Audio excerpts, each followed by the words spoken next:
Hello everyone, welcome to NEET पे जीत series. मैं हूं Adesh from Learno hub, the free learning platform जहां आप पढ़ते हो maths, physics, chemistry and biology absolutely for free only at learnohub.com।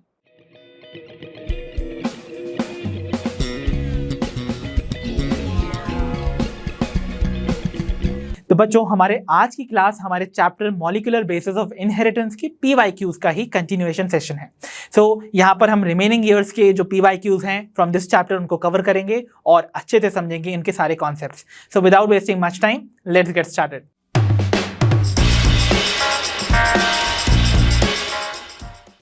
तो चलिए बच्चों, बिगिन करते हैं अपने आज के सेशन को with our very first problem for today.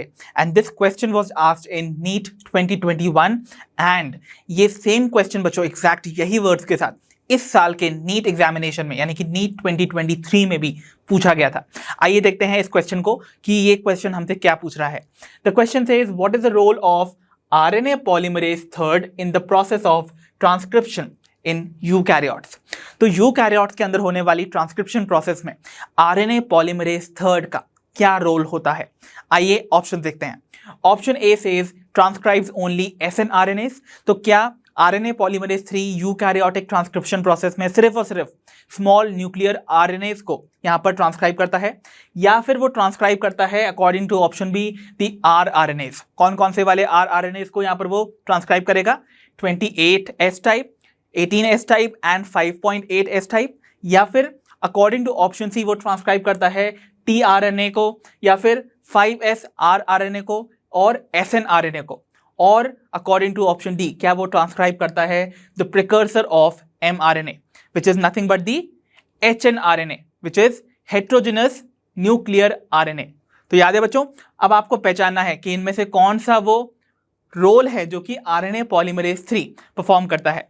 अगर आपने मेरा कॉन्सेप्ट अराउंड वीडियो देखा है तो आपको इसका आंसर पता होना चाहिए।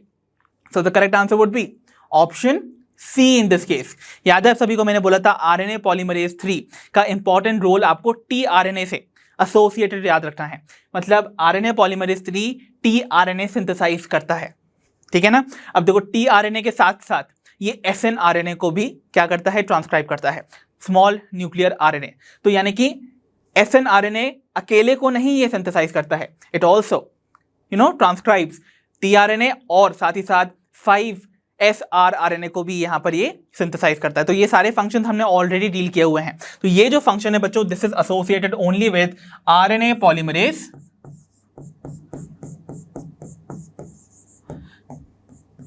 III, ये आपको याद रखना है। सिमिलरली अगर हम यहां पर देखें, ट्रांसक्राइब्स rRNA जो कि कौन कौन से हैं? 28, 18 और 5.8S। ये जो टाइप के rRNAs का सिंथेसिस है, this is the function associated with RNA polymerase first. Remember this thing, याद है ना सभी को, यूकैरियोटिक सेल के न्यूक्लियस में आपको 3 टाइप के RNA polymerases मिलते थे। RNA polymerase 1 जो कि ट्रांसक्राइब करता है rRNAs को, इन सारे टाइप को, राइट। और RNA polymerase III आपको देखी गया है, इन टाइप के tRNA और RNA मॉलिक्यूल्स को वो सिंथेसाइज करेगा। And transcription of the precursor of mRNA।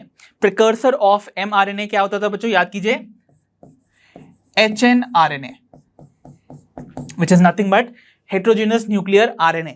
और इसका जो फंक्शन है, it is going to be performed by RNA polymerase II, ठीक है। और याद रखिएगा, सिर्फ SNRNA को नहीं ट्रांसक्राइब करता है आपका RNA polymerase III। याद रखिएगा, यहां पर सिर्फ ओनली SNRNAs की बात की गई है। तो ऐसा नहीं है कि RNA polymerase जो है सिर्फ और सिर्फ SNRNAs को ही ट्रांसक्राइब करता है, it also transcribes other molecules like tRNA and 5S type of rRNA, ठीक है। So the correct answer would be option C. I hope you got this question very well. तो चलिए बच्चों, बढ़ते हैं towards problem number 2। The question says DNA fingerprinting involves identifying differences in some specific regions in the DNA sequence called। तो देखो बच्चों, हमें बताना है कि DNA फिंगरप्रिंटिंग की प्रोसेस में जो हम specific regions of DNA sequence में डिफरेंसेस को आइडेंटिफाई करते हैं, उन सीक्वेंसेस को हम क्या बुलाते हैं जिनमें हम डिफरेंस चेक करते हैं बच्चों? जल्दी से बताइए। ऑप्शन है आपके सामने, option A polymorphic DNA, option B satellite DNA, option C repetitive DNA, या फिर option D single nucleotides. I know this is a very easy question, direct NCERT की लाइन आपको उठा के यहाँ पूछी गई है। And I know the correct answer आप सभी को पता है, that is going to be option C, repetitive DNA. याद है आप सभी को, हम क्या करते हैं डीएनए फिंगरप्रिंटिंग की प्रोसेस में? डीएनए फिंगरप्रिंटिंग की प्रोसेस में आप सभी को याद होगा, मैंने आपको बताया भी था। लेट्स सपोज अगर ये क्रोमोसोम है, ठीक है, आपको पता है क्रोमोसोम पे लीनियरली आपके जीन्स अरेंज्ड होते हैं कुछ इस तरीके से। सो लेट्स सपोज ये कुछ जीन्स में यहां पर ऐसे मेंशन कर देता हूं, समथिंग लाइक दिस। तो ये जो जीन्स है बच्चों, आपको पता है ये तो कोडिंग रीजन्स है ऑफ द डीएनए, ये कोड करेंगे फॉर सर्टेन प्रोटीन जो कि फिनोटाइपिक एक्सप्रेशन करेंगे। बट जो रिमेनिंग रीजन्स हैं, मेजॉरिटी ऑफ द जो डीएनए है बच्चों, वो किसी चीज को कोड नहीं करता है, किसी प्रोटीन के लिए कोड नहीं करता है। इसका मतलब वो जो डीएनए है ना, उसको हम इनिशियली जंक डीएनए बुलाते थे, बट ये जंक डीएनए काफी काम का है, ये जंक नहीं है। तो बेसिकली ये वाला जो रीजन है, ये जो स्पेसिफिक रीजन्स खाली पड़े हैं which are non coding regions, let me write down, ये नॉन कोडिंग रीजन्स में आपको ना कुछ सीक्वेंसेस रिपीटेड नजर आएंगे, one after the another, something like this. तो अगर सपोज मैं ऐसे दिखाने की कोशिश करूं डीएनए को, तो देखिए मान लेते हैं हमारा जो रिपीटिंग सीक्वेंस है वो 3 न्यूक्लियोटाइड का है, एटीसी। तो ये जो एटीसी है ये वन आफ्टर द अनदर इस तरीके से आपको रिपीटेड नजर आएगा, इस तरीके से। तो आप देख रहे हो यहां पर आपको ये जो डीएनए का सीक्वेंस है ये रिपीट करता हुआ नजर आ रहा है। तो एक सीक्वेंस जो पूरी तरह से रिपीट हो रहा है one after the another would be called the basic repeat.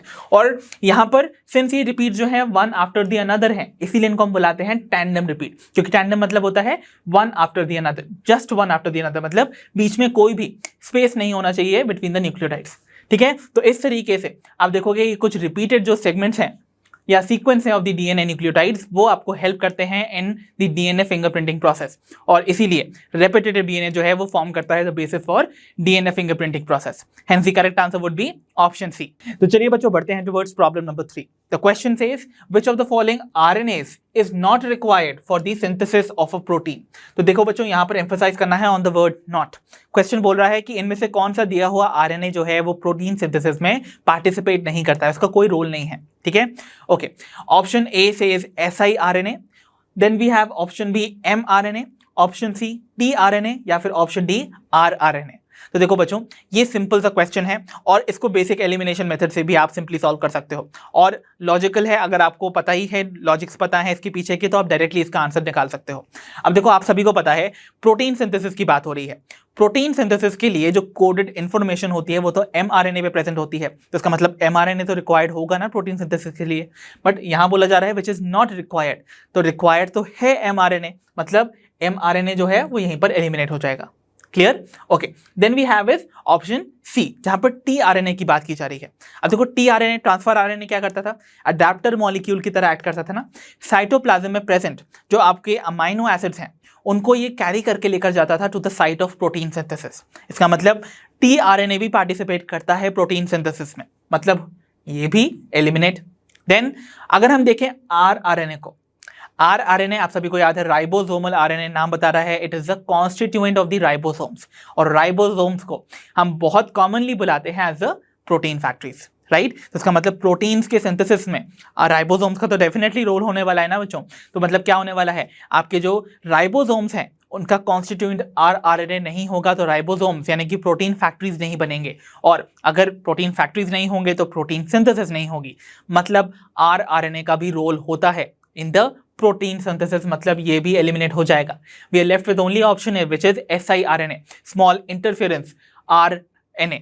Okay, तो इसका मतलब ये जो पर्टिकुलर आरएनए है it is not going to be participating in the protein synthesis, hence the correct answer would be option A in this case. तो चलिए बच्चों बढ़ते हैं टुवर्ड्स प्रॉब्लम नंबर 4 जो कि एक स्टेटमेंट बेस्ड क्वेश्चन है जहां पर आपको 2 स्टेटमेंट दे रखी है। पहली स्टेटमेंट में हमसे बोला जा रहा है the codon AUG codes for methionine and phenylalanine.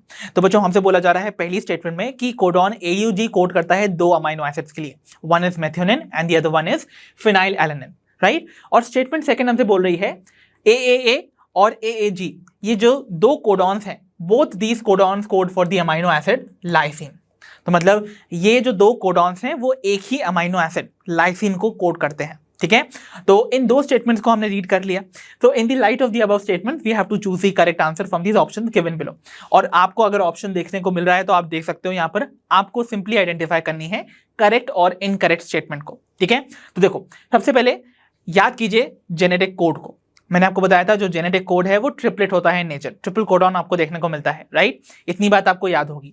अब देखिए मैंने आपको बोला था आप सारे के सारे जो कोडॉन्स हैं उनको तो याद नहीं रख सकते हो, बट मैंने आपको बोला था एटलीस्ट आपको 10 कोडॉन्स याद होने चाहिए। कौन कौन से वो कोडॉन्स से, आइए देखते हैं। सबसे पहले तो मैंने आपको बोला था आपको हमेशा स्टार्ट और स्टॉप कोडॉन्स याद होने चाहिए।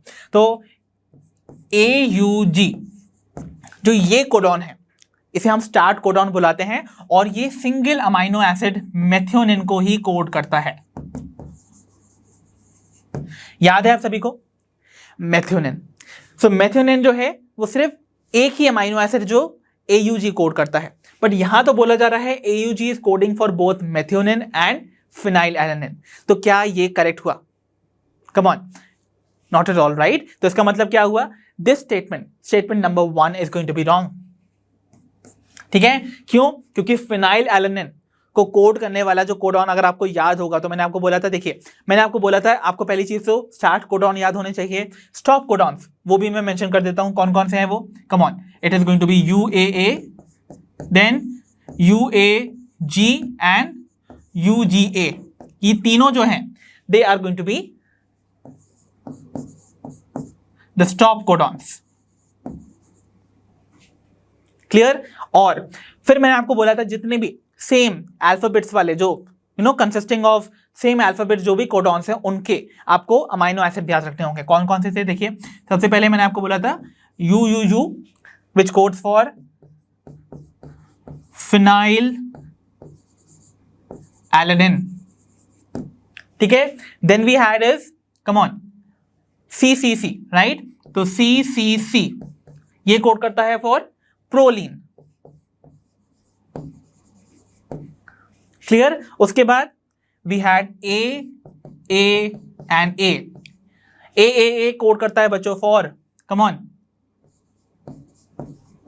लाइसिन एंड GGG मैंने आपको बताया था ये कोड करता है फॉर ग्लाइसिन। तो ये आपको 4 ऐसे भी पता होने चाहिए थे।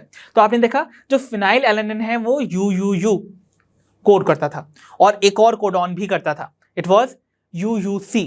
तो दो कोडॉन्स UUU एंड UUC जो है वो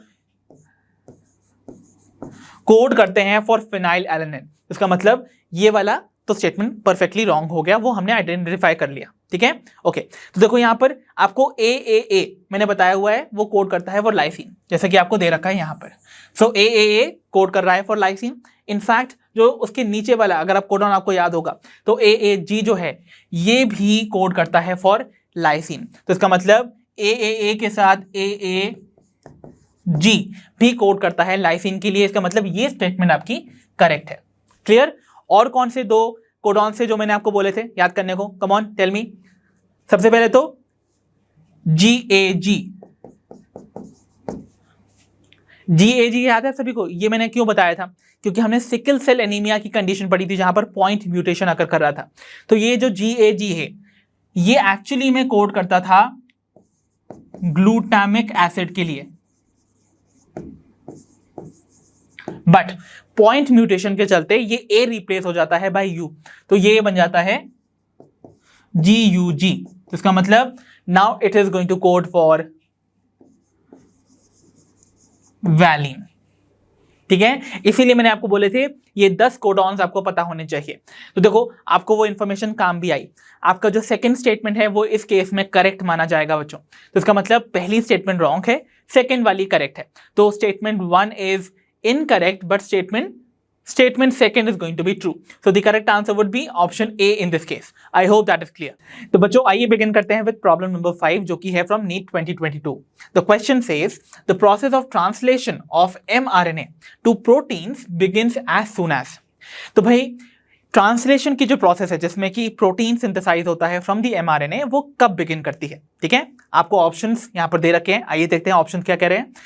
option A says the small सब unit of ribosome encounters mRNA।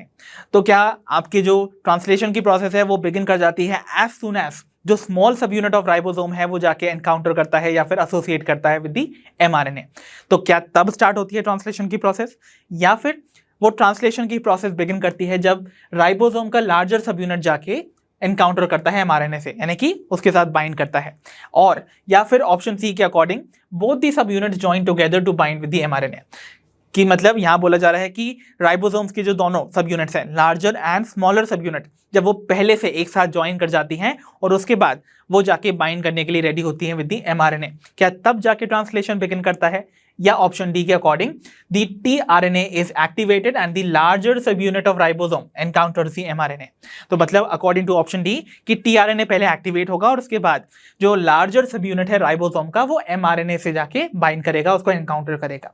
सो आप सभी ने ट्रांसलेशन की प्रोसेस पढ़ी है बच्चों, आप सभी को पता है जो इनिशियल स्टेप होता है ट्रांसलेशन का, उसमें हमेशा tRNA सबसे पहले एक्टिवेट होता है, राइट। और tRNA के एक्टिवेशन के बाद आपने देखा था जो राइबोसोम का स्मॉलर सब यूनिट है वो जाके आपके mRNA के 5 प्राइम एंड पे बाइंड करता था, याद है आप सभी को। तो देखिए कैसे वो प्रोसेस बिगिन करती थी। सो अगर ये हमारे पास हमारा मैच्योर mRNA है, so this is our mRNA जिसका ये 5 प्राइम एंड है and this is the 3 prime and.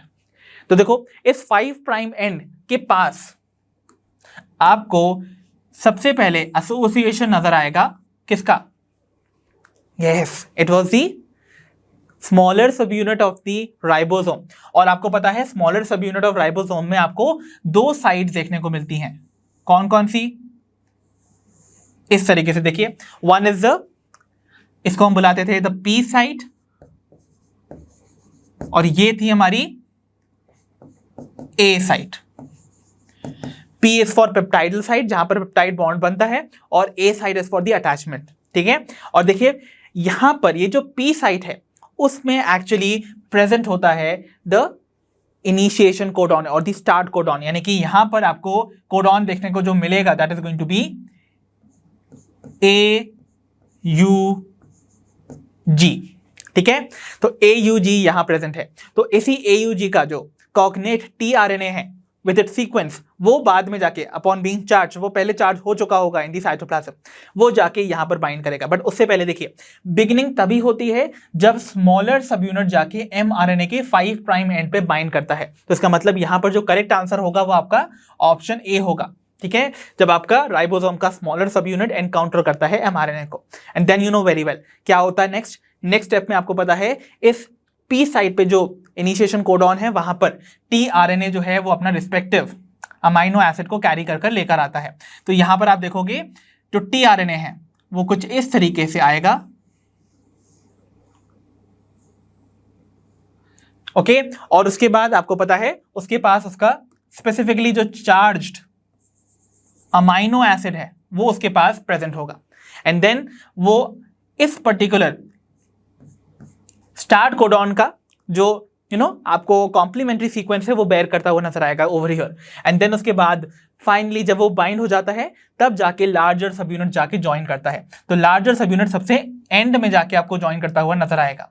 तो something like this is going to happen at the last, ठीक है, इस तरीके से। और आपको पता है लार्जर सब यूनिट में ही आपको रिमेनिंग जो पोर्शन है पी साइड का, then remaining portion of A side भी देखने को मिलेगा, और आपको एक छोटा सा ई साइट मिलेगा।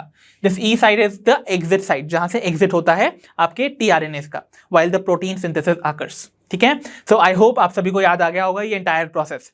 सो यहां पर जो करेक्ट आंसर होगा वो ऑप्शन ए होगा। आई होप दैट इज क्लियर।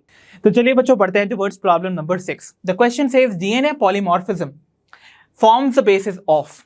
तो DNA पॉलीमॉर्फिज्म की जो प्रोसेस है बच्चों वो इनमें से किन प्रोसेसेस का बेसिस बनती है? Options are option A genetic mapping, option B DNA fingerprinting, option C both genetic mapping and DNA fingerprinting, या option D translation. I know this is a very easy question again, ये भी directly NCERT से उठाई हुई line है। And आप सभी को मैंने कॉन्सेप्ट एड ऑन के दौरान ये पढ़ाया था कि जो DNA पॉलीमॉर्फिज्म की फिनोमिना है वो एक्चुअली बेसिस बनती है for both genetic mapping and DNA fingerprinting की प्रोसेस के लिए। Hence the correct answer would be option C in this case. I hope you would have got this. तो चलिए बच्चों बढ़ते हैं towards problem number 7। The question says read the following statements and choose the set of correct statements. तो बच्चों statements आपके सामने ए से लेकर ई तक दे रखी हैं। इन स्टेटमेंट्स को रीड करने के बाद आपको करेक्ट सेट ऑफ स्टेटमेंट्स को आइडेंटिफाई करना है from this options given below. ठीक है, आइए एक एक करके सारी स्टेटमेंट्स रीड करते हैं। पहली स्टेटमेंट हमसे कह रही है euchromatin is loosely packed chromatin. तो याद है ना आप सभी को, मैंने आपको क्रोमैटिन के रीजन्स पढ़ाए थे, जिनमें से हमने पढ़े थे यूक्रोमैटिन और हेट्रोक्रोमैटिन। यूक्रोमैटिन आपको माइक्रोस्कोप के अंदर में कैसा दिखाई देता था? लाइटली स्टेन्ड, बिकॉज वो लूजली पैक्ड क्रोमैटिन से मिलकर बनता था। मतलब ये जो स्टेटमेंट है this is going to be a correct statement. मतलब इसके आगे हम छोटा सा एक टिक लगा लेते हैं। Okay, then we see the B statement that says heterochromatin is transcriptionally active. तो जो हेट्रोक्रोमैटिन था बच्चों, आप सभी को याद होगा, वो डार्क अपीयर करता था अंडर द माइक्रोस्कोप और वो tightly packed region of the chromatin को बताता है, सिग्निफाई करता है। और जो टाइटली पैक्ड क्रोमैटिन होता है बच्चों, वो ट्रांसक्रिप्शनली इनएक्टिव होता है, मतलब वो रेडिली ट्रांसक्रिप्शन अंडरगो नहीं करता है। इसका मतलब ये जो स्टेटमेंट है regarding the heterochromatin, it is wrong because heterochromatin transcriptionally inactive होता है। ओके, जितना लूजली आपका क्रोमैटिन जो है वो पैक्ड होगा, वो उतना ज्यादा ट्रांसक्रिप्शनली एक्टिव होता है। बट वो केस आपको यूक्रोमैटिन में मिलता है। हेट्रोक्रोमैटिन में तो आपको क्या मिलता है? वो टाइटली पैक्ड नजर आएगा, इस वजह से वो आपको इनएक्टिव नजर आएगा। इसीलिए ये स्टेटमेंट आपकी रॉन्ग हो गई। क्लियर? चलिए बढ़ते हैं towards the statement C that says histone octamer is wrapped by negatively charge DNA in the nucleosome. तो एक न्यूक्लियोसोम के अंदर हिस्टोन ऑक्टोमर के अराउंड क्या आपको एक नेगेटिवली चार्ज डीएनए रैप्ड नजर आता है? डेफिनेटली यस, ये तो हम पढ़ रखे हैं बच्चों। जो हिस्टोन प्रोटीन्स का आपको कोड देखने को मिलता था ना, that was formed by the positively charge histone proteins, और उसके अराउंड आपको यहां पर नेगेटिवली चार्ज डीएनए जो है वो रैप्ड नजर आता है। वॉर फॉर्म करता था द न्यूक्लियोसोम। इसका मतलब ये स्टेटमेंट परफेक्टली करेक्ट स्टेटमेंट है। इसके आगे हम एक छोटा सा टिक लगा लेते हैं। याद है ना, हम सभी ने पढ़ा हुआ था the packaging of DNA helix की प्रोसेस, वो यहां पर उसी के कॉन्सेप्ट्स अप्लाई कर रहे हैं। Okay, then we have the D statement that says histones are rich in lysine and arginine. तो बच्चों आप सभी को याद होगा, लाइसिन एंड आर्जिनिन दो basic type of amino acids हैं जो कि हिस्टोन्स को, हिस्टोन प्रोटीन्स के साइड चेन्स में प्रेजेंट होती हैं। और हिस्टोन चेन जो साइड चेन्स हैं वो रिच होती हैं इन दो अमाइनो एसिड्स में, और ये बेसिक होने की वजह से इन अमाइनो एसिड्स को क्या करते हैं, या ये जो अमाइनो एसिड्स हैं ये प्रोटीन को बेसिक नेचर देते हैं। और बेसिक जो अमाइनो एसिड्स होते हैं उन पे प्रेजेंट होता है दी पॉजिटिव चार्ज। इसीलिए हिस्टोन्स जो हैं वो आपको रिच नजर आते हैं in lysine and arginine because they are positively charge because of the abundance of these two amino acids in their side chain. इसका मतलब ये स्टेटमेंट भी परफेक्टली करेक्ट है। तो इसके आगे भी छोटा सा टिक लगा लीजिए।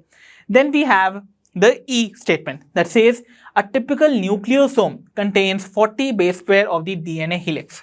तो क्या बच्चों, एक टिपिकल न्यूक्लियोसोम में आपको 400 बेस पेयर देखने को मिलते हैं डीएनए हेलिक्स के? याद कीजिए, मैंने आपको ये इंफॉर्मेशन भी बताई थी। तो एक टिपिकल न्यूक्लियोसोम को रैप करता हुआ आपको जितना भी सेगमेंट ऑफ डीएनए देखने को मिलेगा वो एक्चुअली में बेयर कर रहा होगा 200 बेस पेयर्स। ओके, तो इसका मतलब वो 400 नहीं है। ये स्टेटमेंट इसलिए रॉन्ग कंसीडर करती जाएगी। ओके, बिकॉज इस नंबर को होना चाहिए था 200 बेस पेयर्स। ये सब मेरे कॉन्सेप्ट एड ऑन वीडियो में मैंने आपको पढ़ाया है। इसका मतलब यहां पर जो सेट ऑफ स्टेटमेंट्स करेक्ट हैं वो कौन कौन सी हैं? A, C and D. तो मतलब करेक्ट आंसर कौन सा होगा? Come on, A, C and D कहां दिया है? ओनली इन ऑप्शन बी, मतलब ऑप्शन बी यहां पर करेक्ट है बच्चों। तो चलिए बच्चों बढ़ते हैं towards problem number 8। The question says if a geneticist uses the blind approach for sequencing the whole genome of an organism, followed by the assignment of function to different segments. Okay, the methodology adopted by him is called. तो आपको बताना है बच्चों कि suppose एक geneticist हैं जो कि एक ऑर्गेनिज्म के एंटायर यानी कि पूरे के पूरे जीनोम को सीक्वेंस कर रहे हैं। अब जो अप्रोच उन्होंने फॉलो की है that is a blind approach. Blind approach का मतलब होता है कि ये जो साइंटिस्ट हैं, ये जो जेनेटिसिस्ट हैं, जब ये सीक्वेंसिंग कर रहे हैं जीनोम की, तो ये पूरे के पूरे जीनोम को सीक्वेंस कर रहे हैं, whether it is the coding part of the DNA या फिर वो नॉन कोडिंग पार्ट ही क्यों ना हो। तो वो दोनों ही कोडिंग और नॉन कोडिंग पार्ट को पहले सीक्वेंस कर रहे हैं। सीक्वेंस करने के बाद वो अलग अलग जो सेगमेंट्स हैं उस जीनोम को, उसको अलग अलग फंक्शंस असाइन कर रहे हैं। तो ये जो मेथोडोलॉजी इन्होंने अप्रोच जो फॉलो की है, इसको हम क्या स्पेसिफिक टर्म देते हैं? तो देखो बच्चों, ये जो मेथोडोलॉजी है ये हमने स्टडी की थी under the human genome project, right. Human genome project में आपने 2 मेथोडोलॉजीज जो कि साइंटिस्ट ने फॉलो की थी to carry out that project, वो हमने पढ़ी हुई हैं।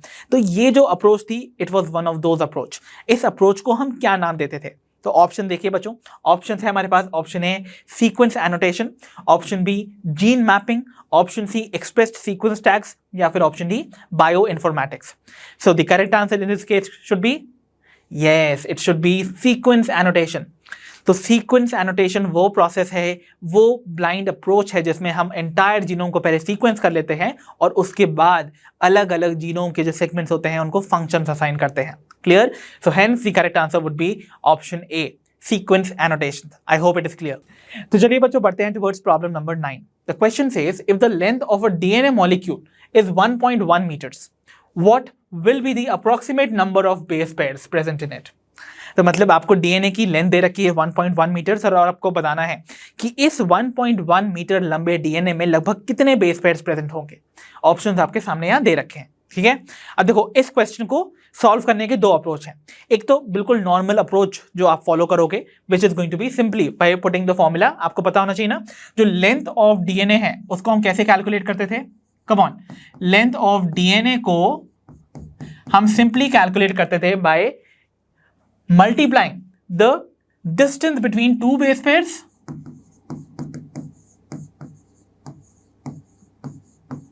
with the total number of base pairs।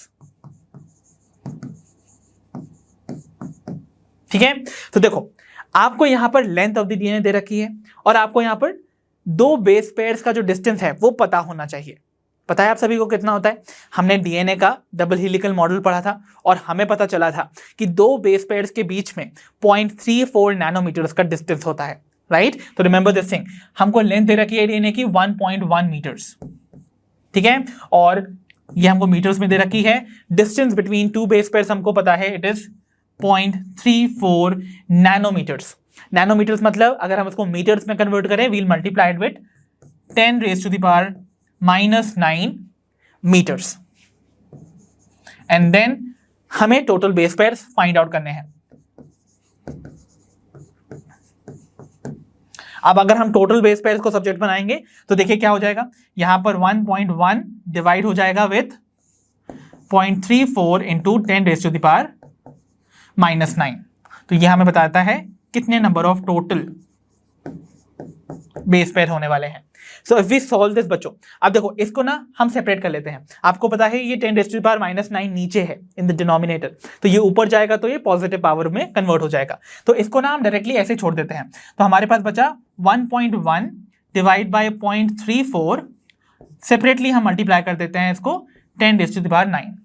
Clear? अब देखो अगर मैं इसको सॉल्व करूं तो देखिए, अगर मैं इसके आगे एक 0 और लगा दूं तो ये 1.10 और ये 0.34, तो ये लाइक डेसिमल्स में कन्वर्ट हो गए ना। अब देखो अगर मैं यहां से पॉइंट हटा दूं दोनों के केस में तो वो रिमूव हो जाएंगे इजीली, ठीक है। आपके पास नंबर बचा 110 डिवाइडेड बाय 34, ठीक है। तो ये जो नंबर आएगा जब हम इसको सॉल्व करते हैं, which is 110 divide by 34 into 10⁻⁹, तो क्या आंसर आना चाहिए? देखिए, इट इम्प्लाइज दैट 34 को अगर हम डिवाइड करें, कम ऑन, यहां पर 110 को डिवाइड करें 34 से, तो कितनी टाइम्स जाना चाहिए? 34 3 जाना चाहिए ना। तो 34 3 वुड बी 102, राइट। तो इसका मतलब ये जाना चाहिए पहले तो 3 टाइम्स, तो ये हो जाएगा 102। तो बचा कितना? 8। क्लियर? तो 8 तो डिवाइड नहीं होगा 34 से, तो हम क्या करेंगे, एक पॉइंट लगा देंगे। लग गया पॉइंट, एक 0 बढ़ा दिया हमने यहाँ पर, ठीक है। अब 34 2 टाइम्स जाएगा डेफिनेटली, 34 2 68, राइट। तो इसका मतलब ये 68, तो अगेन 12 बच जाएगा। तो यानी कि 2 टाइम्स जाने पे अगेन ये कितना बचा? यहाँ पर 12 बचा हुआ है, ओके। और 12 बचा है तो आगे अगर हम इसको मल्टीप्लाई करते हैं अगेन, तो एक 0 और अगर लगा लेते हैं डायरेक्टली, तो कितनी बार जाना चाहिए? 34, अगेन 3 102। तो इसका मतलब 3.23 इंटू लगभग 10⁻⁹ आएगा, जिसको कि अगर हम राउंड ऑफ प्रॉपरली कर लेते हैं तो हम इसको अप्रॉक्स कह सकते हैं to be 3.3 into 10⁻⁹ base pairs. तो यहां पर जितने भी ऑप्शंस आपको दे रखे हैं उनमें से करेक्ट आंसर कौन सा होगा, देखिए 3.3 into 10⁻⁹ base pairs. So the correct answer would be option A in this case. जो सेकंड मेथोडोलॉजी थी वो बड़ी सिंपल सी थी बच्चों। देखो मैंने ना, अगर आपने कॉन्सेप्ट्स अच्छे से पढ़े हैं तो आपको एक सिंपल चीज पता होगी। मैंने कॉन्सेप्ट एड ऑन के टाइम पर बताया था कि टिपिकल मेमेलियन सेल के अंदर आपको डिप्लॉयड कंडीशन में जो number of total base pairs देखने को मिलते थे दैट वाज 6.6 into 10⁻⁹ इतने मिलते थे ना। और अगर हम इसका टोटल इतने नंबर ऑफ बेस पेयर्स को 0.34 नैनोमीटर से मल्टीप्लाई करके लेंथ निकालते थे डीएनए का, वो लगभग आती थी कितनी, 2.2 मीटर्स आती थी ना। तो यहां पर अगर मैं दोनों ही नंबर्स को अकॉर्डिंग टू द क्वेश्चन अगर मैं लॉजिक लगा के ही 2 से डिवाइड कर दूं, तो देखो अगर मैं दोनों नंबर्स को 2 से डिवाइड कर देता हूं यहां पर भी और यहां पर भी, तो ये कितना हो जाएगा, देखो लॉजिकली ये नंबर हम डिवाइड अगर करेंगे तो कितना हो जाएगा, देखिए इट विल बिकम 3.3 into 10⁻⁹ और ये कितना आता 1.1 मीटर। तो 1.1 मीटर लंबे डीएनए में आपको 3.3 into 10⁻⁹ बेस पेयर मिलने चाहिए थे। ये लेकिन आपको तभी पता होता जब आपको ये कंडीशन पता होती जो ऑलरेडी हम कॉन्सेप्ट एड ऑन में पढ़ के आए हैं। ओके तो एनसीईआरटी भी क्वेश्चन ऐसे ही नहीं उठा के पूछ लेता है, मतलब आपको एनटीए भी ना एनसीईआरटी से अगर क्वेश्चन है तो उसको भी ट्विस्ट करके डायरेक्टली आपको पूछ सकता है। तो बस अगर आपको डेटा आपने एनसीईआरटी ढंग से पढ़ी है तो आप डेफिनेटली ऐसे क्वेश्चन को बहुत आसानी से सॉल्व कर सकते हो। सो the correct answer I hope आपको समझ में आ गया होगा कि कैसे वो ऑप्शन ए होगा। तो चलिए बच्चों बढ़ते हैं towards problem number 10। The question says in an E coli strain I gene gets mutated. तो जो आई जीन है बच्चों वो म्यूटेट कर गया, okay, and its product cannot bind the inducer molecule. Fine.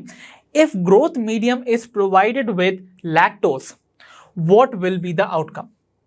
तो बच्चों देखो क्वेश्चन में क्या बोला जा रहा है कि एक ऐसी ई कोलाई की स्ट्रेन पाई गई जिसमें जो आई जीन है उसका आपको म्यूटेशन देखने को मिला।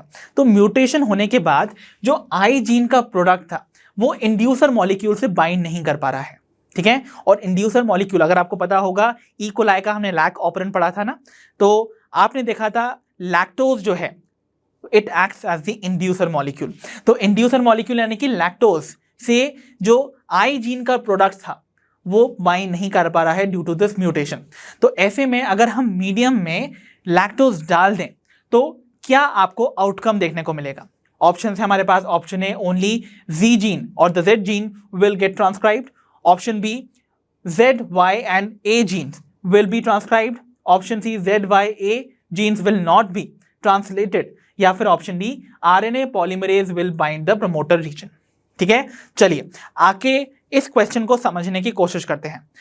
अब देखो यहां पर मैं एक छोटा सा लैक ऑपरेंट आपके लिए बना ही देता हूं, कम ऑन। सो यहां पर मैंने ड्रॉ कर लेना है द लैक ऑपरेंट। अब इसके लिए आपको याद होना चाहिए सबसे पहले you have a promoter for the I gene, okay, which is the regulator gene. तो यहां पर आपका आई जीन प्रेजेंट होता है, ठीक है। अब देखिए इसके आगे अगेन वी हैव प्रमोटर, उसके आगे एक ऑपरेटर जीन होता है, देन उसके बाद we have the structural gene जिसमें आता है सबसे पहले तो lac Z gene, then we have is lac Y gene and then we have is lac A gene. तो ये आपके 3 स्ट्रक्चरल जीन्स हैं, these are all structural genes. Clear, okay. अब देखो क्या बोला जा रहा है, नॉर्मली आपको पता होगा ये जो रेगुलेटर जीन है ये कंटिन्यूअसली अपने आप को एक्सप्रेस करता रहता है और एक्सप्रेशन से ये बनाता है the protein which is called the repressor protein। तो ये क्या बनाता है, एक रिप्रेसर प्रोटीन बनाता रहता है। तो this is what a repressor protein. अब ये प्रोटीन जो है वो कंटिन्यूअसली बनता रहता है और ये जाके ना आपको ऑपरेटर की साइट पे हमेशा बाउंड नजर आएगा, मतलब ये हमेशा ऑपरेटर साइट को ना ऐसे बाइंड करके ब्लॉक करके रखता है हमेशा, ठीक है। So what is going to happen, अब आपसे बोला जा रहा है अगर मुझे इस रिप्रेसर प्रोटीन को हटाना होता है ना, नॉर्मली हम क्या करते थे, लैक्टोज को ऐड कर देते थे, क्योंकि लैक्टोज जो है वो इंड्यूसर मॉलिक्यूल की तरह ऐड करता है। तो वो क्या करता था, अगर मैं सपोज लैक्टोज मॉलिक्यूल को ऐड कर दूं मीडियम में, तो लैक्टोज के जो मॉलिक्यूल्स हैं उनके पास एफिनिटी होती है to bind with the repressor molecule. तो ये जो लैक्टोज मॉलिक्यूल है ना, ये जाके इंटरैक्ट करता है विद दिस रिप्रेसर प्रोटीन, और वो इस रिप्रेसर प्रोटीन को यहां पर ऑपरेटर साइट से रिमूव कर देता है। और उससे क्या होगा, आपको पता होगा, ये जो प्रमोटर साइट होती थी, इस प्रमोटर साइट पे हमेशा कौन जाके बैठ जाता है, दी आरएनए पॉलीमरेज। सो आरएनए पॉलीमरेज जो है वो बाइंड करता है प्रमोटर साइट पे, और वो रेडी होता है to transcribe the structural genes, but बीच में ऑपरेटर जो है वो ऑब्स्ट्रक्टेड नजर आता है, इसीलिए वो ट्रांसक्राइब नहीं कर पाता है। तो अगर मैं लैक्टोज ऐड कर दूंगा ना, तो ये लैक्टोज क्या करेगा, ये लैक्टोज जाके इस एंटायर रिप्रेसर प्रोटीन को इससे मॉडिफिकेशन कॉज कर देगा बाय इंटरैक्टिंग विद इट, जिसकी वजह से ये ऑपरेटर जीन जो है वो यहां पर अनब्लॉक हो जाएगा। तो ऐसे में क्या होगा, देखो, अगर सपोज मैंने यहां पर इंड्यूस कर दिया था किसको, लैक्टोज को, तो वो क्या करेगा, इस एंटायर, आप देखोगे, इस एंटायर रिप्रेसर प्रोटीन को रिमूव कर देगा। ओके, अब क्या होगा, ऑपरेटर जो साइट है वो यहां पर अनब्लॉक्ड है, तो इसका मतलब आपका जो आरएनए पॉलीमरेज है, ये आरएनए पॉलीमरेज जो है वो ट्रांसक्रिप्शन अंडरगो करके इन सारे के सारे स्ट्रक्चरल जीन्स को ट्रांसक्राइब कर देगा और प्रोडक्ट्स फॉर्म कर देगा। बट द प्रॉब्लम इज, ये जो म्यूटेटेड आई जीन है, इस म्यूटेशन होने की वजह से आई जीन का जो रिप्रेसर था वो इस लैक्टोज से बाइंड ही नहीं कर पा रहा है। लैक्टोज से अगर ये बाइंड नहीं करेगा तो लैक्टोज उसमें स्ट्रक्चरल मॉडिफिकेशन ही नहीं कॉज कर पाएगा। इसका मतलब लैक्टोज अगर इस रिप्रेसर के साथ इंटरैक्ट ही नहीं करेगा तो ये रिप्रेसर कभी भी अपनी साइट से हटेगा ही नहीं। इसका मतलब ये रिप्रेसर यहां पर बीच में प्रेजेंट ही रहेगा, ऑब्स्ट्रक्ट करके रखेगा ऑपरेटर साइट को। तो ऐसे में आप देखोगे transcription of the structural genes will not take place. तो अब देखो, इस एंटायर प्रोसेस के थ्रू हमने क्या देखा कि यहां पर no transcription will take place, और अगर ट्रांसक्रिप्शन ही नहीं होगा, यानी कि एमआरएनए ही नहीं बनेगा, तो आपको पता है no proteins will be synthesised. तो no protein synthesis will take place, ठीक है, for these particular structural genes. तो अकॉर्डिंग टू द क्वेश्चन, आइए अब हम ऑप्शंस को, यहां पर हमने अपनी पूरी इंफॉर्मेशन समझ ली है, अब हमको आइडेंटिफाई करना है करेक्ट आंसर। तो देखो, क्या यहां पर ओनली जी जीन जो है वो ट्रांसक्राइब होगा, नहीं, क्योंकि अभी भी ऑपरेटर साइट जो है वो ब्लॉक्ड है। तो आरएनए पॉलीमरेज आगे जाके डाउनस्ट्रीम जाके आप देखोगे इन स्ट्रक्चरल प्रोटीन्स या फिर इन स्ट्रक्चरल जीन्स को ट्रांसक्राइब ही नहीं कर पाएगा, चाहे वो वी जीन हो, वाई जीन हो या फिर ए जीन हो। मतलब पहला ऑप्शन तो करेक्ट हो नहीं सकता, it has to be eliminated. Then the option B that says Z, Y and A genes will be transcribed, तो डेफिनेटली ये भी रॉन्ग है, क्योंकि ट्रांसक्रिप्शन तो हो नहीं सकता, अभी भी ऑपरेटर साइट ब्लॉक्ड है। Then option C says Z, Y and A genes will not be translated. Yes, ये अभी तो ठीक जा रहा है। Z, Y and A gene, क्योंकि वो ट्रांसक्राइब नहीं हुए हैं इनटू एमआरएनए, एमआरएनए नहीं बनेगा तो ट्रांसलेशन नहीं होगा और protein synthesis will not take place. मतलब ये वाला जो ऑप्शन है वो करेक्ट हो सकता है। वाइल अगर हम ऑप्शन डी देखें तो बोल रहा है कि RNA polymerase will bind to the promoter region, तो इससे कोई इफेक्ट आने वाला है नहीं। आरएनए पॉलीमरेज बाइंड तो डेफिनेटली हमेशा जाके प्रमोटर रीजन पे ही करता है, तो इससे कोई आउटकम पे इफेक्ट नहीं आने वाला है ना। तो यहां पर देखिए, ये जो ऑप्शन है ऑप्शन सी, वो यहां पर बेटर तरीके से बता रहा है दी आउटकम, बिकॉज इवन इफ यहां पर म्यूटेशन नहीं भी होता आई जीन का, तो रिप्रेसर तो बनता ना, और रिप्रेसर बनता तो ऑपरेटर पे हमेशा बाइंड करता, और आरएनए पॉलीमरेज जो है वो हमेशा से ही प्रमोटर साइट पे ही बाइंड करता है। तो म्यूटेशन का, यानी कि आई जीन का म्यूटेट होना और इंड्यूसर से बाइंड ना कर पाना, आरएनए पॉलीमरेज की जो एफिनिटी है टू दी प्रमोटर साइड, उसमें कोई चेंज नहीं ला रहा है। तो कोई स्पेसिफिक आउटकम जो है वो इस वजह से डेवलप नहीं हुआ है due to that mutation. Okay, इसका मतलब ये ऑप्शन करेक्ट नहीं हो सकता है। इसीलिए जो मोस्ट अप्रोप्रिएट आंसर है that is going to be option C, जहां पर बोला जा रहा है जो Z, Y and A gene है they are not going to be translated, because पहले तो वो ट्रांसक्राइब ही नहीं करेंगे और बाद में वो ट्रांसक्रिप्शन के बाद ट्रांसलेशन भी नहीं शो कर पाएंगे। So the correct answer would be option C in this case. तो चलिए बच्चों, बढ़ते हैं towards problem number 11। The question says 10 E. coli cells with nitrogen 15 double standard DNA. तो मतलब 10 E. coli सेल्स जो कि डबल स्टैंडर्ड डीएनए तो पोजेस कर रहे हैं, बट उस डबल स्ट्रैंडेड डीएनए में जो नाइट्रोजनस बेसेस हैं उसमें आपको हैवी नाइट्रोजन देखने को मिलेगी, यानी कि N15 मिलेगी। क्लियर? ओके। अब देखो ऐसे जो 10 ई कोलाई हैं उनको इंक्यूबेट किया जाता है इनटू अनदर न्यू मीडियम। अब इस न्यू मीडियम में आपको जो नाइट्रोजन मिलेगी, ओके, इन द न्यूक्लियोटाइड्स, वो नॉर्मल नाइट्रोजन है विच इज N14। ठीक है, अब बताना है आपको कि after 60 minutes, so after 60 minutes आपको कितने ई कोलाई सेल्स जो हैं वो नजर आएंगे with DNA totally free from N15। तो मतलब 60 मिनट्स के बाद अगर आप 60 मिनट्स तक इन ई कोलाई बैक्टीरिया को with N15 in the double standard DNA को छोड़ देते हो in the another medium which has normal nitrogen containing nucleotides, तो 60 मिनट्स के बाद कितने ई कोलाई बैक्टीरिया जो हैं they are going to be free from N15, यानी कि हैवी नाइट्रोजन उनमें प्रेजेंट नहीं होगी। ऑप्शंस हैं, option A 20 cells, option B 40 cells, option C 60 cells या फिर ऑप्शन डी 80 सेल्स। तो देखो बच्चों, ये जो एंटायर कॉन्सेप्ट है अब तक आपको समझ आ चुका होगा। ये एंटायर कॉन्सेप्ट रिलेटेड है to the semi conservative nature of DNA replication, और जो इसका एंटायर आप देख सकते हो ना, जो ब्लूप्रिंट है वो आपको मेसिल्सन एंड स्टेहल के एक्सपेरिमेंट के जैसा देखने को मिल रहा है। याद है आप सभी को? आइए हम यहाँ पर एक सिंपल पिक्टोरियल रिप्रेजेंटेशन से समझने की कोशिश करते हैं कि ये एंटायर मैकेनिज्म कैसे वर्क करेगा and how can we get our answer. तो देखो बच्चों, आपको पता है हमने जो इनिशियल डबल स्टैंडर्ड डीएनए लिया है उसके पास N15 प्रेजेंट है, तो इसका मतलब मैं यहाँ पर रेड कलर से जो ये डीएनए बनाने वाला हूं, दिस डीएनए, इस डीएनए की दोनों स्ट्रैंड्स में जो भी नाइट्रोजन अवेलेबल होगी in their nitrogenous bases they are going to be all N15। अब आपको सेमी कंजर्वेटिव नेचर ऑफ जो डीएनए है ना, रेप्लिकेशन है, उसके अकॉर्डिंग पता है कि दोनों जो स्ट्रैंड्स है they are going to separate. तो दो पैरेंटल स्ट्रैंड सेपरेट होकर नई स्ट्रैंड जो है वो सिंथेसाइज होंगी, और नई स्ट्रैंड सिंथेसाइज करने के लिए जो न्यूक्लियोटाइड्स अवेलेबल है मीडियम में वो N14 को बेयर कर रहे हैं, यानी कि नॉर्मल नाइट्रोजन को बेयर कर रहे हैं। तो देखो आपको पता है एक ई कोलाई का जो सेल है वो अपनी लाइफ साइकिल यानी कि अपने आप को डिवाइड करता है इन एवरी 20 मिनट्स। ठीक है, तो एवरी 20 मिनट्स में अगर वो डिवाइड करेगा तो उसको अपना डीएनए रेप्लिकेट करना पड़ेगा, डुप्लीकेट करना पड़ेगा ना, to be distributed equally in both the daughter cells. तो ऐसे में after 20 minutes you will see कैसे जो डीएनए है वो रेप्लिकेट करेगा। तो देखो डीएनए रेप्लिकेशन का जो मैकेनिज्म है वो सेमी कंजर्वेटिव है। तो देखो एक स्ट्रैंड जो है वो पैरेंटल होने वाली है इस तरीके से, और ये दूसरी स्ट्रैंड पैरेंटल होगी। ठीक है, अलग अलग।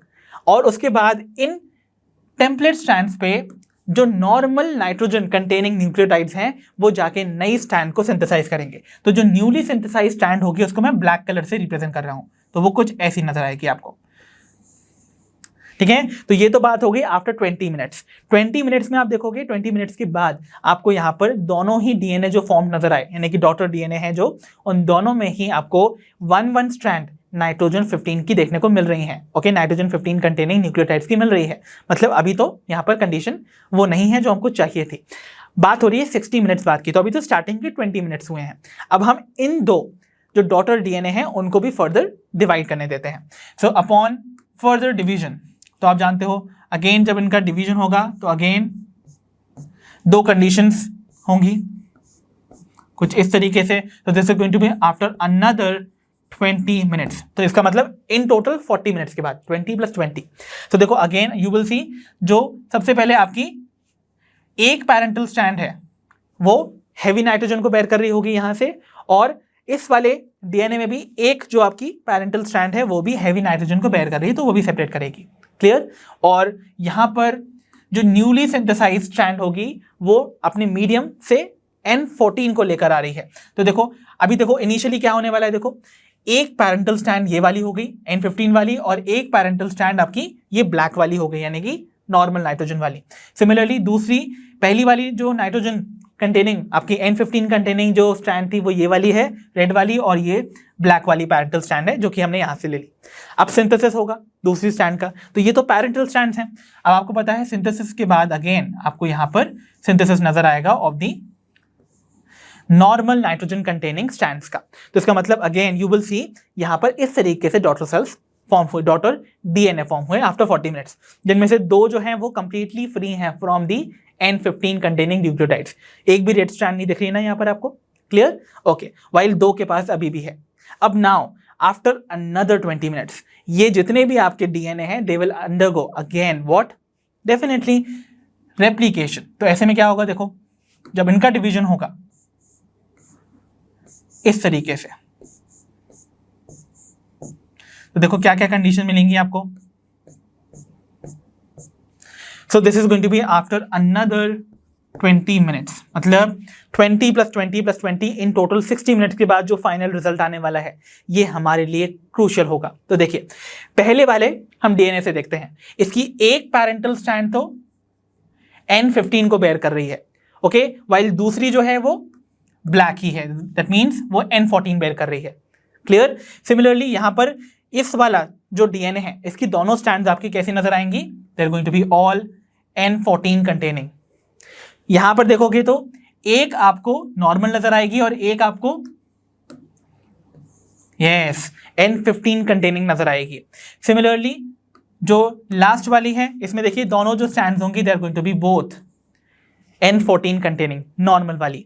अब इनकी ये तो पैरेंटल स्ट्रैंड्स हो गई जो सेपरेट हुई थी, है ना। अब यहां पर न्यूली सिंथेसाइज्ड स्ट्रैंड्स बनेंगी, तो देखो यहां पर आपको कुछ इस तरीके से स्ट्रैंड्स नजर आएंगी, तो ये डॉटर डीएनए फाइनली फॉर्म होगा। तो आपने क्या देखा, इन टोटल जो टोटल आउटकम्स हैं कितने यहां पर डीएनए बनते हुए नजर आए। देखिए in total we have 8 DNA.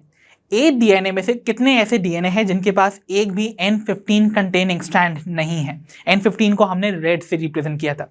तो टोटली देखो यहां पर 1 2 3 4 5 एंड 6, तो टोटल 6 ऐसी आपकी स्ट्रैंड्स हैं या फिर ऐसे डीएनए मॉलिक्यूल्स हैं जिनके पास नाइट्रोजन 15 कंप्लीटली एब्सेंट है। तो these 6 DNA are free from N15।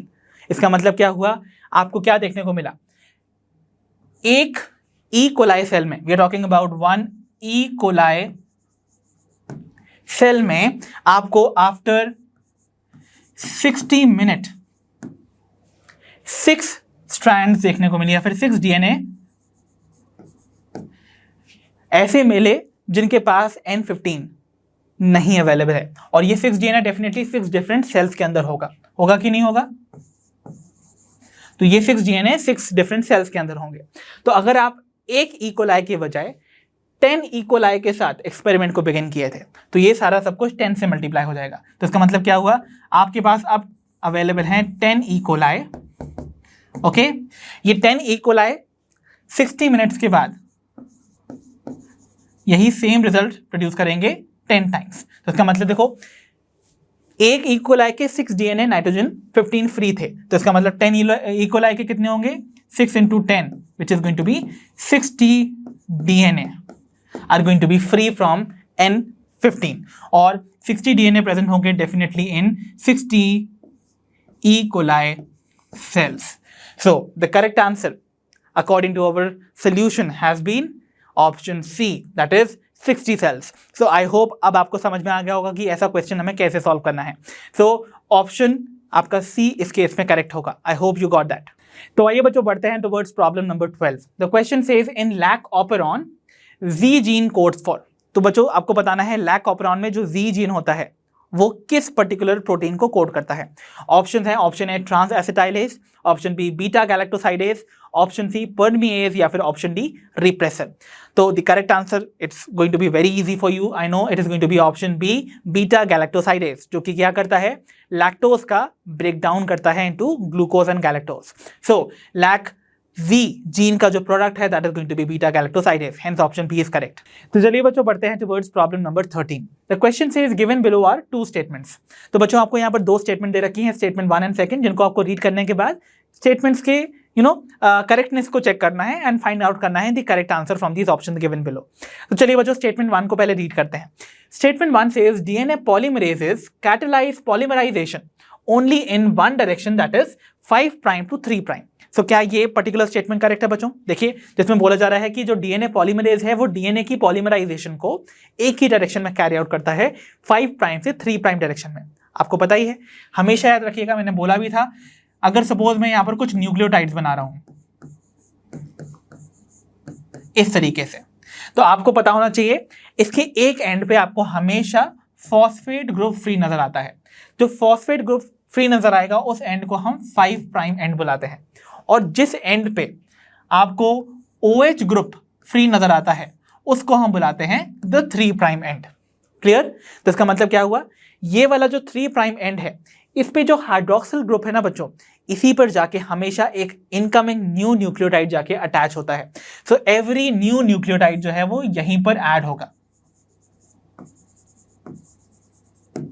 तो अगर नया न्यूक्लियोटाइड हमेशा 3' एंड पे ऐड होगा तो इसका मतलब चेन हमेशा 5' से 3' डायरेक्शन में ही बढ़ती है। तो इसका मतलब every incoming new nucleotide adds in this direction 5' के 3' डायरेक्शन में। ओके, तो इसका मतलब क्या हुआ, चेन का सिंथेसिस हमेशा डीएनए पॉलीमरेज 5' टू 3' डायरेक्शन में ही करेगा।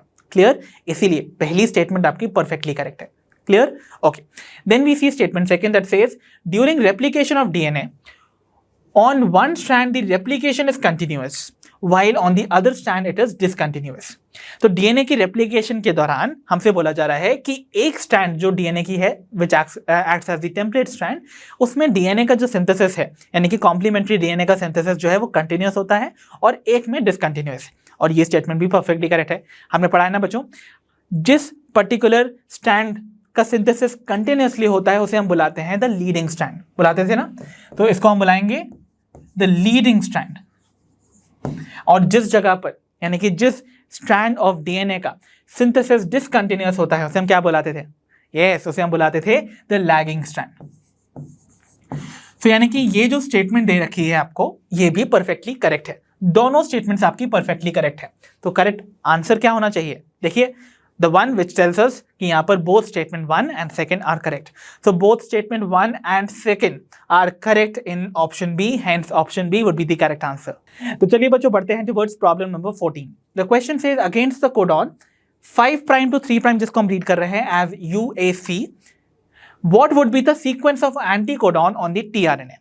तो बच्चों आपको बताना है कि अगर सपोज एक mRNA पे जो कोडॉन का सीक्वेंस है when it is read in 5' to 3' direction that is UAC, तो उस पर्टिकुलर कोडॉन का जो कॉग्नेट टीआरएनए है जिसके पास एंटी कोडॉन प्रेजेंट है, उस एंटी कोडॉन का क्या सीक्वेंस होगा ऑन द टीआरएनए। ठीक है, ऑप्शंस आपके सामने यहाँ दे रखे हैं and remember the directions are going to be very important in determining the correct answer. Clear? अब लॉजिकली आपको सोचना है बच्चों, कॉम्प्लीमेंट्री सीक्वेंस ही होने वाला है और हमेशा जो कॉम्प्लीमेंट्री स्ट्रैंड्स होती हैं वो एक दूसरे के ऑपोजिट प्रेजेंट होती हैं। तो यहाँ पर ना हम इसको विजुअलाइज करते हैं इस क्वेश्चन को। सो लेट्स सपोज कि मेरे पास एक mRNA का स्ट्रेच है। ठीक है, इसका ये 5' एंड है और ये 3' एंड है। अब यहां कहीं बीच में लेट्स सपोज एक कोडॉन प्रेजेंट है which is UAC। So UAC जैसा कि क्वेश्चन में बोल रहा है और इसको हम रीड करेंगे किस डायरेक्शन में? 5' से 3' डायरेक्शन में। ठीक है, तो इस पर्टिकुलर कोडॉन का आपको एंटी कोडॉन सीक्वेंस बताना है which should be present on the tRNA. तो यहां पर हम एक टीआरएनए भी बना लेते हैं। तो लेट्स सपोज कि ये हमारा एक टीआरएनए ही है। ओके, तो दिस इज अवर टीआरएनए और टीआरएनए पे एक स्पेसिफिक अमाइनो एसिड भी अटैच्ड है आफ्टर बीइंग चार्ज्ड। ठीक है, अब यहां पर ये है the 3' end. The reason being ये लॉन्गर आर्म है और इस पे आपको अमाइनो एसिड अटैच नजर आ रहा है and this is the 5' arm. और देखो लॉजिकली अगर मैं इसको खोल के सीधा भी रख दूं ना तो आपको 5' के ऑपोजिट 3' मिलेगा एंड 3' के ऑपोजिट 5'। क्लियर? ओके, नाउ अगर हम रीड करना स्टार्ट करें तो देखो यहाँ पर कोडॉन के सीक्वेंस क्या होंगे। एक यू का जो कॉम्प्लीमेंट्री है वो क्या होता है आपको पता है, it is going to be A. ठीक है, ए का complementary in case of the RNA because ये टीआरएनए है, इजंट इट? तो इसका मतलब it is going to be U. And C का कॉम्प्लीमेंट्री क्या होगा बच्चों? Obviously G. ठीक है, तो इनके बीच में इस तरीके से आपको बॉन्डिंग नजर आएगी। ठीक है, अब आपने क्या देखा, जो सीक्वेंस आपको मिला when you read it in 3' to 5' direction, तो इसका मतलब देखो यहां पर सीक्वेंस क्या है, 3' टू 5' डायरेक्शन में इट इज AUG। बट जितने भी ऑप्शंस हमको यहां दे रखे हैं they all have the reading anticodon sequence in the direction 5' to 3'।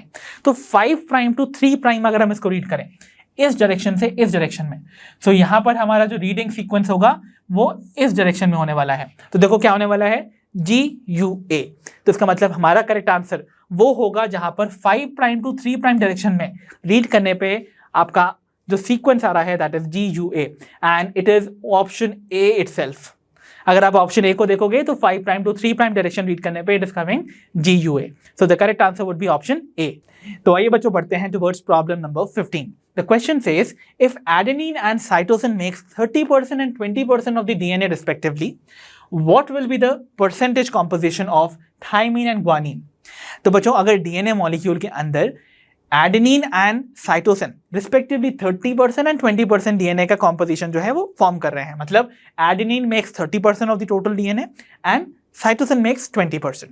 तो आपको बताना है इस इंफॉर्मेशन के बेसिस पे कि थाइमिन और जो आपका ग्वानिन है वो यहाँ पर कितना परसेंटेज कॉम्पोजिशन फॉर्म कर रहे होंगे of the DNA molecule.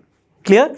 And you know it's a very very easy question. यहाँ पर जो रूल लगने वाला है वो होगा शारगाफ्स rule. So what does Chargaff's rule say? Come on, it's a very very easy question. I hope आप मुझसे पहले इस particular question को solve कर लो. So Chargaff's rule के according we know very well the percentage composition या फिर जो concentration of adenine है it is equal to thymine, right? तो adenine का जो concentration है वो अपने ही complementary base pair thymine के equal होता है. Okay?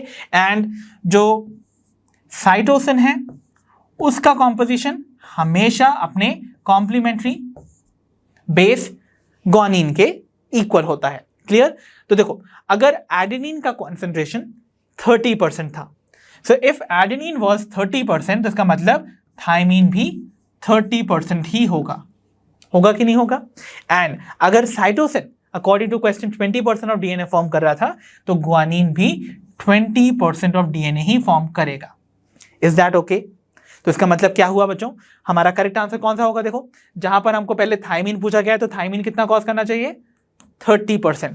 तो थाइमिन विद 30% कहाँ है? देखो सी एंड डी में ही है. And guanine with 20%.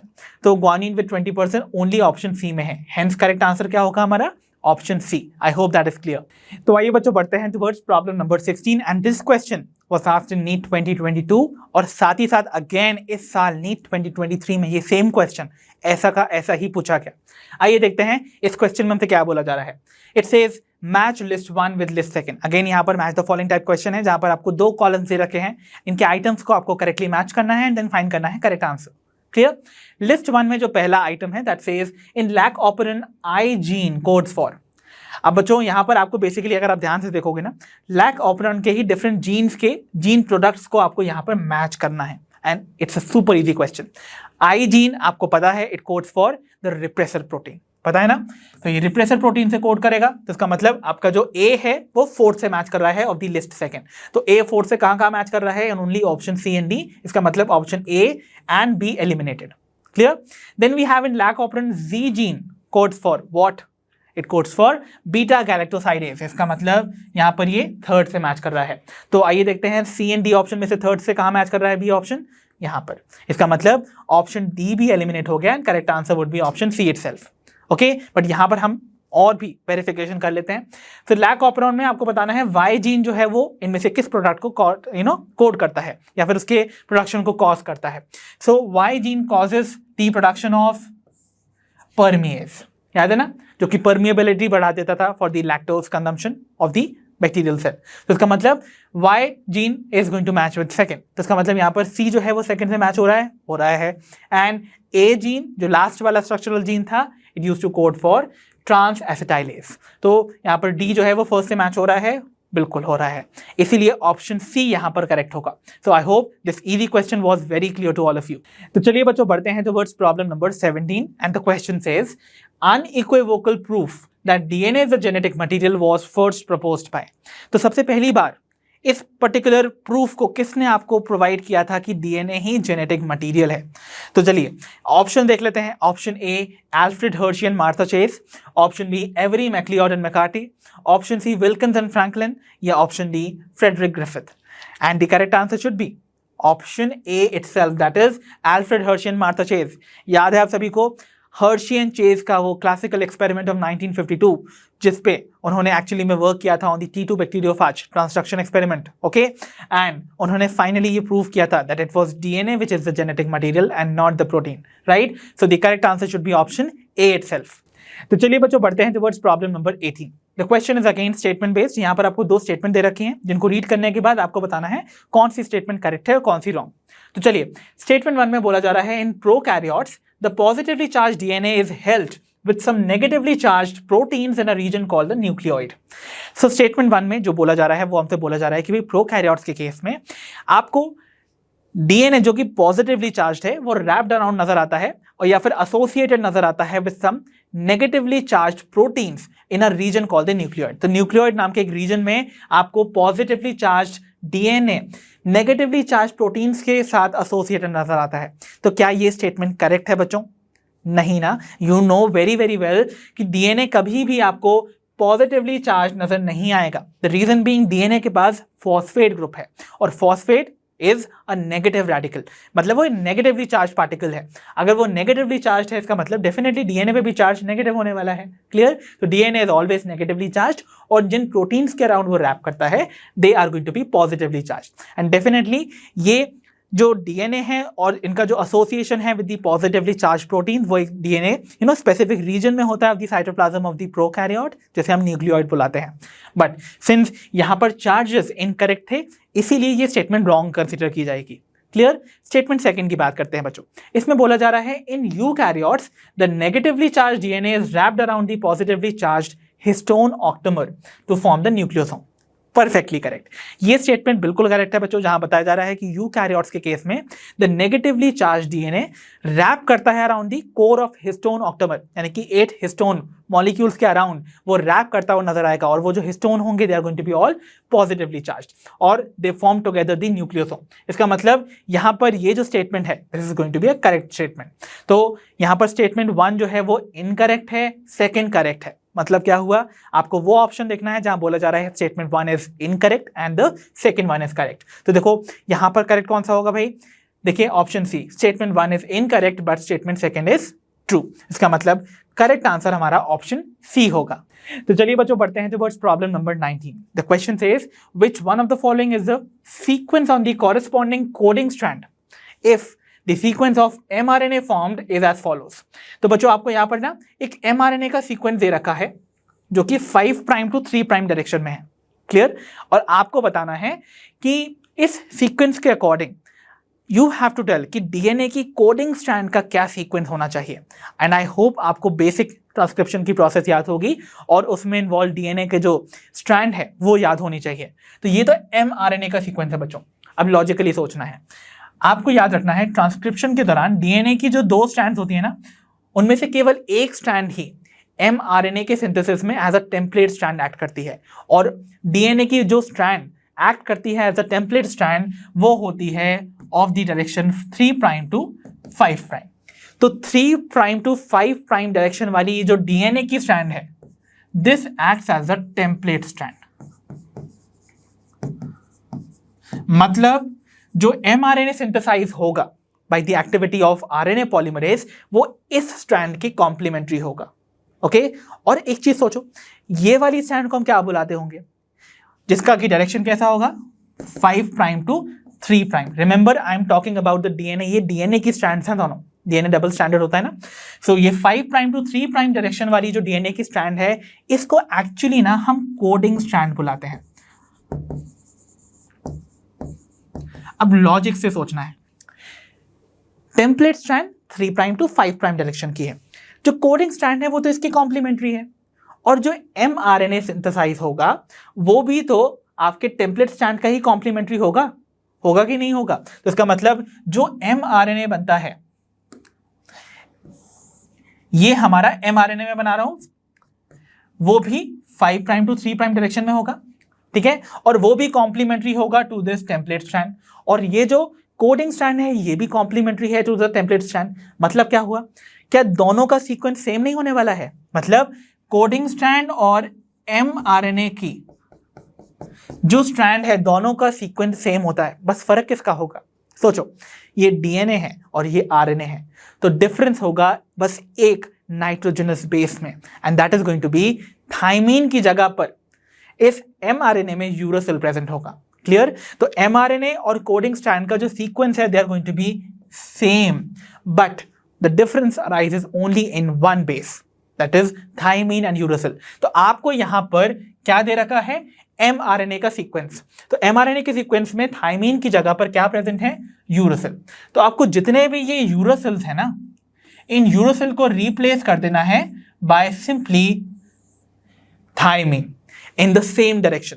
क्योंकि देखो यहां पर जो कोडिंग स्ट्रैंड है वो 5 प्राइम टू 3 प्राइम डायरेक्शन में है, यानी कि ऑब्वियसली कॉम्प्लीमेंट्री है, और mRNA भी आपको 5 प्राइम टू 3 प्राइम डायरेक्शन में ही देखने को मिलता है उसका formation.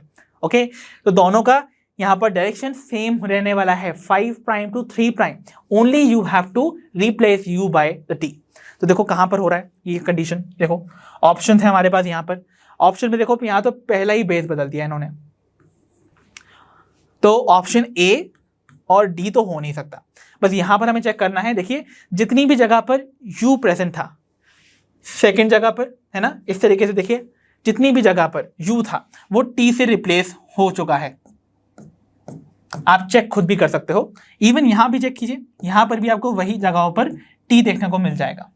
But the issue is that these positions में आपको डायरेक्शन का डिफरेंस देखने को मिल रहा है।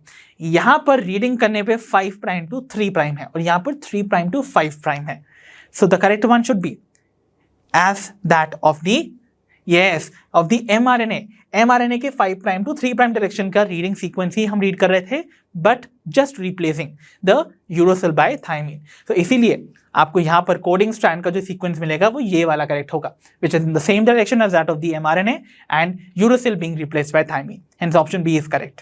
तो बच्चों next question that we have on screen is problem number 20 from NEET 2023 Manipur. The question says which one of the following acts as a inducer for lac operon. तो इनमें से कौन सा पर्टिकुलर सबस्टेट जो है वो लैक ऑपेरॉन में एक इंड्यूसर की तरह एक्ट करता है। ऑप्शन है, option A sucrose, option B lactose, option C glucose या option D galactose. And it's a very easy question, the correct answer would be option B lactose. नाम ही बता रहा है भाई लैक ऑपेरॉन है, तो lactose is going to be acting as the inducer, hence option B is correct. तो चलिए बच्चों बढ़ते हैं towards problem number 21 and the question says the last chromosome sequence in the human genome project was. तो human genome project में sequence होने वाला last chromosome कौन सा था। तो क्रोमोसोम्स कौन कौन से भाई आपको देखने को मिल रहे हैं ऑप्शंस में, आइए देखते हैं। One is chromosome number 6, option B says chromosome number 1, option C says chromosome number 22 या ऑप्शन डी क्रोमोसोम नंबर 14। तो सबसे लास्ट में सीक्वेंस होने वाला जो क्रोमोसोम था that is chromosome number 1 which is the largest chromosome, इसीलिए सबसे ज्यादा टाइम लगा था इस क्रोमोसोम को सीक्वेंस करने में। In fact the project ended in 2003, but still इस पर्टिकुलर क्रोमोसोम पे ही वर्क किया जा रहा था and it was only in May 2006 ये लास्ट क्रोमोसोम की कंप्लीट सीक्वेंसिंग कंप्लीट हुई थी। क्लियर, इसीलिए जो लास्ट क्रोमोसोम सीक्वेंस हुआ था that was chromosome number 1 which is the largest chromosome. I hope that is clear. तो बच्चों आइए बढ़ते हैं प्रॉब्लम नंबर 22 पर, जो कि बहुत ही इजी क्वेश्चन है। ये क्या बोल रहा है, देखिए name the component that binds to the operator region of an operon and prevents the RNA polymerase from transcribing the operon. तो बच्चों आपको बताना है कि ऐसा कौन सा कंपोनेंट है लैक ऑपेरॉन का जो कि जाके बाइंड कर जाता है ऑपरेटर रीजन में और आरएनए पॉलीमरेज को ऑपेरॉन के जीन्स को ट्रांसक्राइब करने से रोकता है। ऑप्शंस हैं, option A promoter, option B regulator protein, option C repressor protein या फिर ऑप्शन डी इंड्यूसर। तो आप सभी को पता है, आपने लैक ऑपेरॉन देखा ही है। मैं जल्दी से ड्रॉ कर देता हूं वापस से फॉर योर रेफरेंस। यहां पर आपको पता है we have a promoter for the regulator gene, उसके बाद another promoter operator, then lac Z gene, then we have lac Y gene and the lac A gene. Clear. अब आपको पता है ये जो आपका रेगुलेटर जीन है ये कोड करता है फॉर अ रिप्रेसर प्रोटीन, जो कि इस तरीके से आपको मिलता हुआ नजर आएगा ना, और ये जाके क्या करता है, ये ऑपरेटर साइट पे ऐसे बाइंड कर जाता है। तो प्रमोटर साइट पे जो बाउंड आरएनए पॉलीमरेज था ना, ये आरएनए पॉलीमरेज था, ये आगे डाउनस्ट्रीम जितने भी स्ट्रक्चरल जीन्स हैं Z, Y एंड A को ट्रांसक्राइब करने से रोक देता है, बिकॉज जो ऑपरेटर साइट है वो ब्लॉक हो जाती है by the repressor protein. Hence the correct answer should be option C, repressor protein. So I hope that is clear. तो आइए बच्चों बढ़ते हैं towards problem number 23। The question is given below are two statements. Again ये भी एक statement based question है बच्चों, और जहां पर अगेन आपको स्टेटमेंट्स की करेक्टनेस को चेक करना है और फाइंड आउट करना है the correct answer.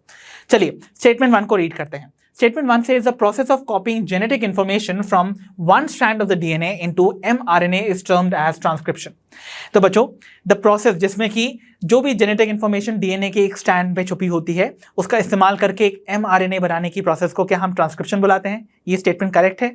Definitely correct है। आपको पता है ना, जो वन स्ट्रैंड डीएनए की पार्टिसिपेट करती है एमआरएनए के सिंथेसिस में उसको हम बुलाते थे the template strand. So remember one thing, DNA से एमआरएनए जो बनता है इस बनने की प्रोसेस को हम क्या बुलाएंगे? Transcription.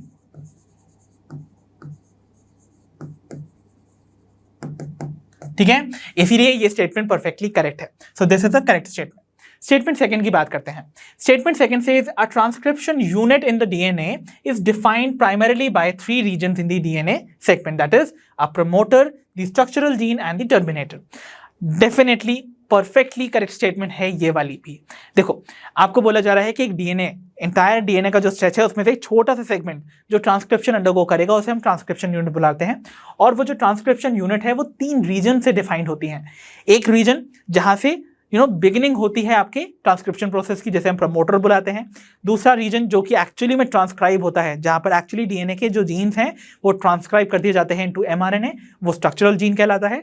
And the other one is the last one, जहां पर एक्चुअली जाके ट्रांसक्रिप्शन की प्रोसेस टर्मिनेट करती है, we call it the terminator. So ये स्टेटमेंट भी परफेक्टली करेक्ट है। मतलब दोनों की दोनों स्टेटमेंट्स करेक्ट हैं। इसका मतलब हमारा वो ऑप्शन करेक्ट होगा जो कि दोनों स्टेटमेंट्स को करेक्ट बता रहा है। तो यहां पर option C, both statement 1 and 2 are true, इसीलिए हमारा ऑप्शन सी करेक्ट माना जाएगा इन दिस पर्टिकुलर क्वेश्चन।